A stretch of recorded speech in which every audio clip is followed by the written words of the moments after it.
super windy out here. My hair's like in my face. Mine's all right. All right. So now it's a Sarah show. Wait. All right. It's a Sarah show. Go away.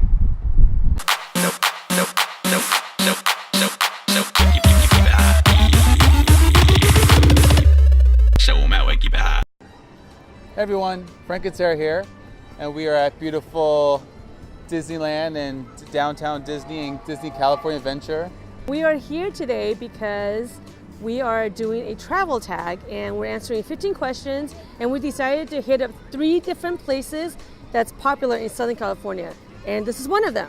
We're going to be answering 15 questions, and we're going to tag up to 5 other travel vloggers, and they'll be answering 15 questions as well. All these questions were actually asked by the members of our Facebook group, Cheerstotravels, and we picked out 15 of the most interesting ones that we have answers to. So the first one is, what's the most interesting creature you've seen during your travels? Well, there was one creature that we saw when we were in Tulum, Mexico, but I don't even know what it was.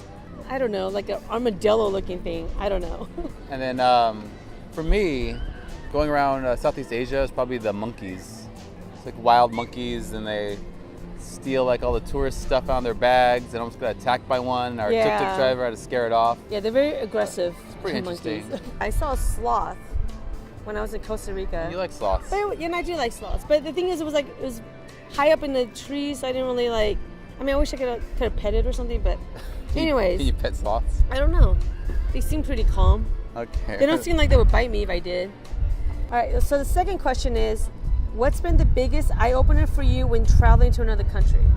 For me, it would be, I don't know, like we like to travel and we like to meet other people, but yet the people that we meet, a lot of people that we meet, they just don't have no desire to travel to these states for some reason. I don't know. That's eye-opening for me. Yeah. What about you?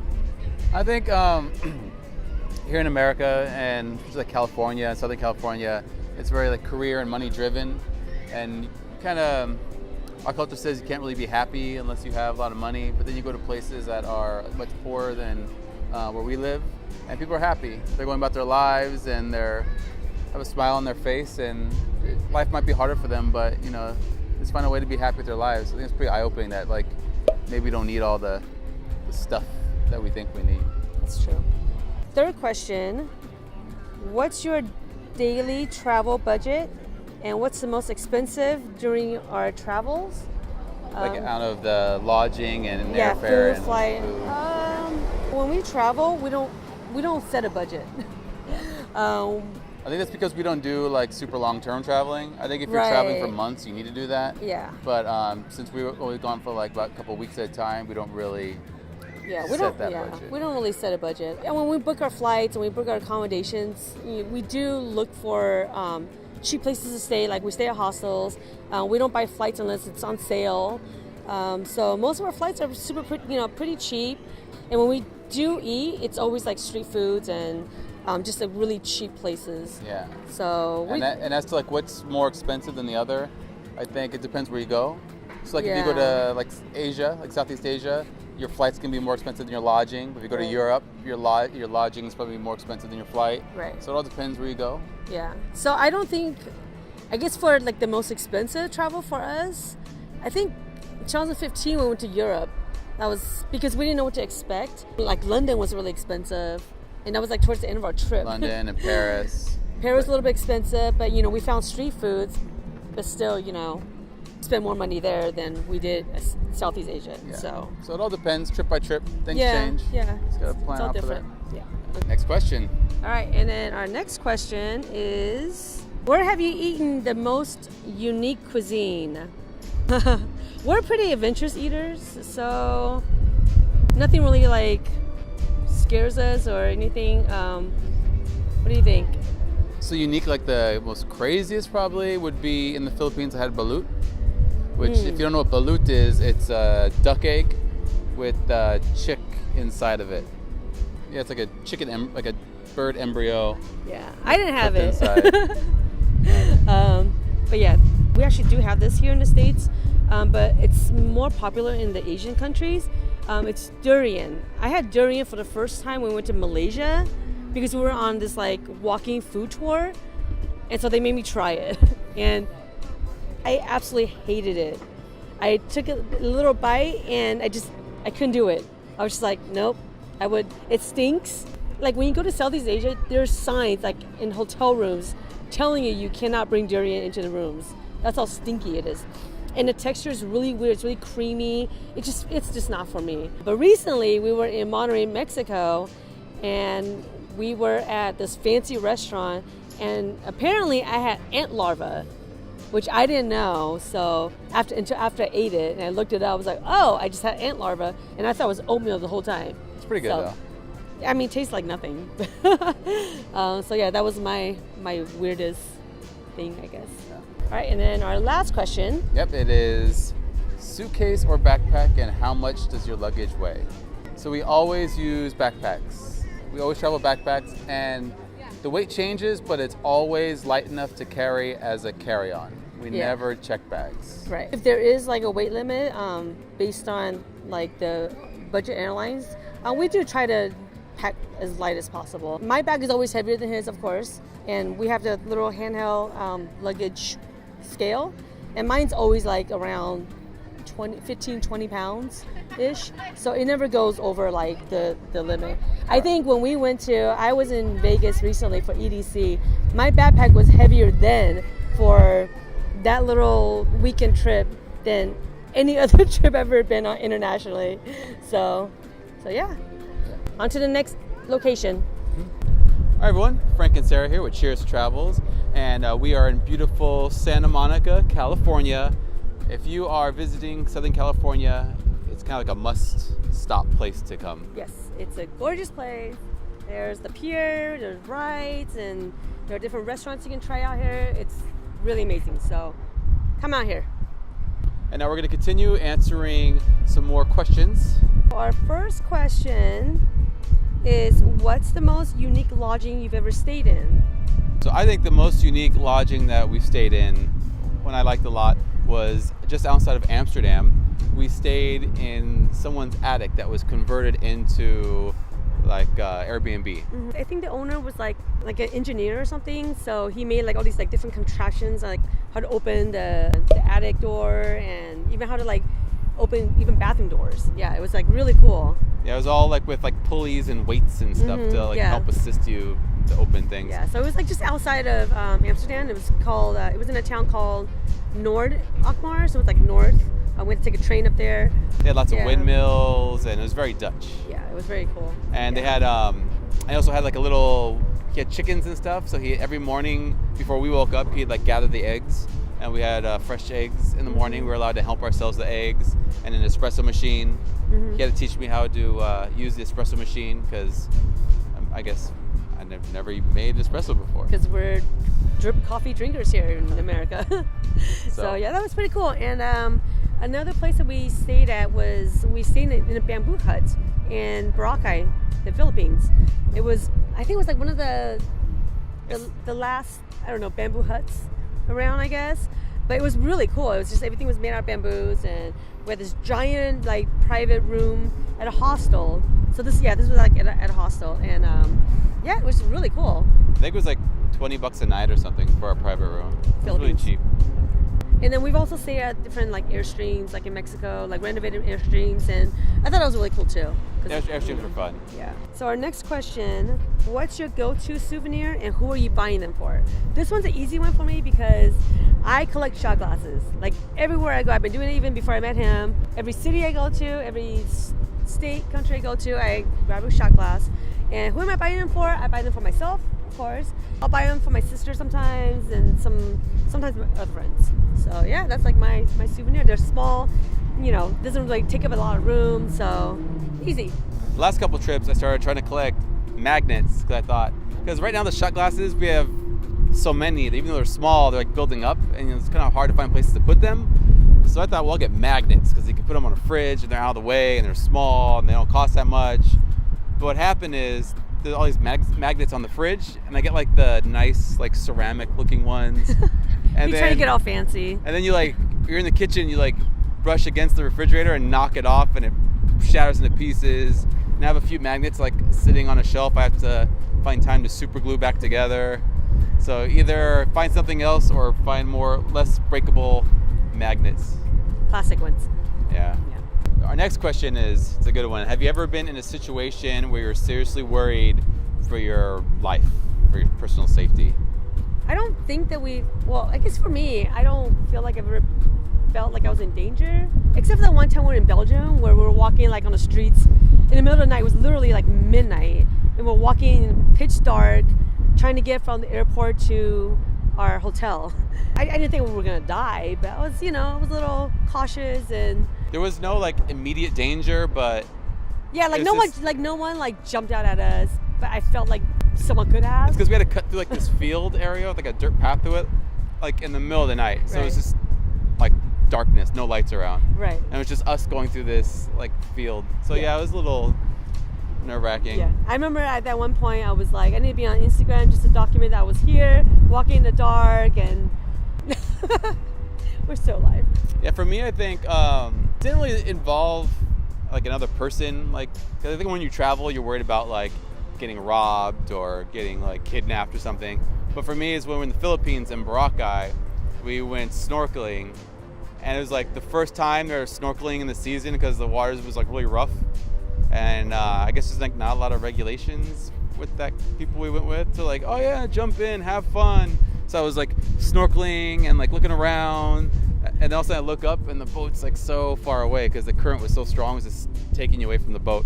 Yeah, luckily I had like a life jacket on, but it didn't really help because I was just like floating away and away from the boat. So people had to come in and try to pull me back, but we couldn't make it back. And like a little fisherman guy on his one-person rowboat had to come and rescue me, and he couldn't even row against the current to get back to the boat. Yeah. So they had to tie a bunch of ropes together and swim it from our boat and yank me back. Yeah, so I was in the water struggling to get back for like over a half an hour. Yeah, at one point he was like so tired to where he couldn't even swim anymore. Like he was just floating there. Yeah. Like our friends went out there trying to like save him, and I'm not a good swimmer. I just sat on the boat waiting. Yeah, so I'm not the strongest swimmer. Yeah. I remember getting back. We had like a little picnic area, and they brought rum and Coke and beer, and my rum and Coke was like 80% rum with some Coke. And one of the girls was like, "Oh, you're here to have a good time," and I'm like, "I just almost drowned." And she's like, "Oh, that was you out there." I'm like, yeah, that was me out there. Yeah, that was him. So our next question is, who was the most interesting person that we've randomly met while traveling? So we have this friend, Reese Armstrong. We met him in Sevilla, Spain a few years ago. We stayed at the hostel that he was working at. He's an American. He was staying there, and he was working at the hostel, and we just became really good friends with him. And he's actually in LA. He's in the entertainment industry, and we've just stayed really close with him. The first time I met him, I remember he was just like really, I don't know, he was a really unique person. He was really funky, he wears super cool, funky sunglasses, and just like a really cool guy. And I remember the first time I met him, he had mentioned that he was an author, that he had wrote a book, and I was like, okay, yeah, whatever, you wrote a book, like whatever. And then I remember checking out his book when I came back to the States. I was like, and I read it, and I was like, oh my God, this book is so good. But yeah, I mean, even before reading the book, I thought it was really cool. And he has a lot of great travel stories. He travels a lot, even though he's in the entertainment industry now, but he still travels a lot. So yeah, I think it's very interesting. It's like in Tahiti right now or something, right? Yeah, I think he's in Bora Bora right now. Yeah, something like that. Yeah, so he's a super interesting guy. We'll have his information down in the description below. Yeah, he's not only is he like cool and stylish and like hip and everything, but he's also just like a good guy. He's like really friendly and nice and just cool to be around. Yeah, he always makes sure to he keeps in touch with us, and yeah, super nice guy. Who's the most interesting person you've met? I like Trang. I think Trang's pretty interesting. We met her in the Philippines at that trip where I almost drowned at. She's kind of like quirky and eccentric, a little goofy. Oh, quirky. That's a good word for her. Yeah, she's fun. What really stood out is that before, I guess she never really traveled internationally, and she's like one of her friends like went to Europe for like a student exchange, or for some reason she was there for a few months and came back in a great time. And she's like, well, my friend did it, and she's a girl by herself, I'll go do it. So she took off like to Europe for a year, just on her own, like solo female traveler, first time like leaving. She came back, found a job in Australia, and moved away to Australia and worked there and traveled around Asia for, it was like at least a year or two, right? Yeah. It was a long time. And all on her own, by herself, just traveling all around. And I thought, and she's like this tiny little Vietnamese girl, and I was like, that's pretty cool. Like, I know a lot of guys that wouldn't be like that brave to go and do something like that. Right, yeah. But she's also out here. She also moved out here to LA and also in the entertainment industry because, when in LA. She also has her own blog now, her own travel blog. So we'll plug her info below so you can check her out as well. So for our last question, if money were no option, what would your top travel destination be? This could sound a little bit cheesy, but honestly, I just want to be able to travel the world. We haven't been to a lot of countries yet, so there's still a lot to see. So for me, maybe around the world, visit a couple countries on on all the continents. Just, I want to see the world. Yeah, I think when picking a destination, we don't look for like the luxury or like the fancy places. We don't try to stay at even in cheaper countries where you could afford like maybe like a really nice hotel. We always go for the hostels because we're just there more for the experience and meeting people than being like pampered and all that kind of stuff. So I don't think the destination, if I had like all the money in the world, I don't think the destinations or the methods would change much. I think maybe the frequency would. I think I'd maybe travel more if I had like the freedom to do that. But I think the way we travel and where we travel would stay the same. It would just be for a longer time. Yeah. All right, guys, that concludes our 5 questions here in Santa Monica. All right, we're at our last stop now. We are at the Griffith Observatory. If you look really close in between our heads, it's right up there. It's a great spot to visit in Los Angeles because the observatory itself is cool and has an awesome view of LA. You can see the Hollywood sign. All right, so we are going to finish our last 5 questions here. So our first question at the Griffith Observatory: who influenced you to travel? I don't think that anyone actually influenced me to travel. I mean, other than watching a bunch of like travel shows, like on the Travel Channel and stuff. For me, it was just because growing up, we didn't travel a lot, me and my family. So I don't know. I just, watching Anthony Bourdain and all that just made me want to travel and see the world. Travel Channel influenced me to travel. I guess ever since I was little, I used to live in New York with my grandparents and come back home to California. So I was always like traveling back and forth. So I got to like experience like different perspectives as I was young. And so it's kind of, I think that opened me up to travel and wanting to like see even more than that. So I think that's what influenced me to travel, just from a young age, kind of bouncing back and forth. So when I had to go somewhere else, I was pretty comfortable with it already. Our next question is, what made us document our journeys on YouTube? Frank and I, we've been traveling for a few years. A few years. Ever since we started dating, we started traveling. Right. But we didn't start documenting it for YouTube until 2014. That's when we went to Taiwan and went to the Philippines. And the reason why we did it was because one of our roommates at the time suggested that we, document it and I guess put it on YouTube. And at first we're like, okay, that sounds kind of silly or whatever. But then we're like, you know what? I think that's a good idea. So we actually did. We recorded it, but we didn't actually put it on YouTube until a year later. Yeah. That's how we started with YouTube. Yeah. I think it's also nice to have, just for ourselves, to go back and see all the videos that we put together. Just, Yeah. It's always nice to go back and look at it. Yeah. And a lot of our friends always like, oh, how was your trip? What'd you do? Show us some stuff. So now we have our videos, like, oh, let's go look at our YouTube videos. Yeah. And if other people enjoy it, then that's cool too. Yeah. And then our next question, when traveling, are you a planner or do you play it by ear? I would say we're half and half. Yeah. We don't like to plan too much because things don't always go as planned. If you plan too much, it kind of messes up your schedule a little bit if something doesn't go right. So I think we do a little bit of both, depending on where we go and what we're trying to do. Yeah, we have our flights and our lodging planned out, and then we may we each may have a couple of things like we really want to do while we're like in that location. But after that, we just we ask the hostel what's cool and the people that have been staying there. Right. We just kind of see what they say. Yeah, we really do like talking to locals and trying to get recommendations. We don't want to always be where the tourists go. So. Right. Yeah. Next question. The next question is, Where is it? What's the most exotic thing you've ever eaten while traveling that you actually liked? I'm gonna say durian. I know she said earlier that she ate it and didn't like it, but I ate it actually before I went to Malaysia, and like I didn't know what to expect, and kind of like sprung it on me, and I thought it was really gross. But then I tried it again during the food tour, and it was actually pretty good. Actually, I like kind of knew what like to expect, the texture, because the texture's like custardy and creamy. But I don't know, it was good. Actually, the piece I had, I actually finished the whole thing. It was good. I don't know. There were a lot of good foods in Malaysia, and in Singapore too. Yeah. In all the food halls, can't really pinpoint like a specific dish that I like because they were all really good, and I love Asian food. So yeah, there were a lot of good foods that we had in Malaysia and Singapore. Malaysia's a great food city. Yeah. So yeah. Our last question. Last question. Did you ever regret a trip? We've had trips that we maybe didn't enjoy and we were ready to go home. Trips we went to and got sick afterwards. Like I think Manila, we all had problems just because it was crowded and not, like we couldn't really find much to do.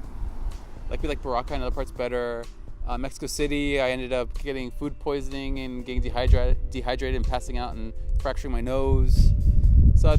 But at the same time, sometimes things don't work out, but I'm still glad I went to those places. Like I don't regret going. Yeah, I don't think we have any regrets because I mean you're traveling, you're experiencing different parts of the world. So, you know, how can you really regret it? I mean, I think the only thing that I can think of, like Manila, I think we stayed there a little bit too long. Like maybe a day would have been okay, but we stayed there a bit longer than we should. Right. Because we actually we went from Boracay to Manila, and everyone in Boracay was like, "Don't go to Manila, you know, just stay here longer, stay in Boracay longer." And we're like, "Oh, but we already had our Airbnb, whatever." So, you know, we kind of regretted that, you know, not being able to stay in Boracay longer and spending more days in Manila. But yeah, I mean, it was still an experience. But overall, glad it went. Yeah. So that concludes our 15 questions and 3 locations that we showed you guys in Southern California. So thanks for watching. We had a great time answering all these travel questions. So we're gonna be closing out the video by tagging 5 other travel vloggers to answer 15 more questions. The 5 travel vloggers we would like to tag are Happy Carlson's, The Journey, Peter and Yen, Art Tech Pictures, and Adventure Everywhere. These are all travel vloggers who are part of our traveling group on Facebook. Yep. So we'll be sending over 15 questions for them to answer, and so don't forget to check them out. Subscribe to them, that way you can see when their responses to the questions come out. You notice we are wearing matching shirts, and these are our new Cheers to Travel t-shirts. So if you would like to support our channel or just have a cool t-shirt, go ahead and check for the link in the description below where you can get your own Cheers to Travel t-shirt. And we have different designs as well, so hopefully you'll find something that you like, and we would really appreciate your support.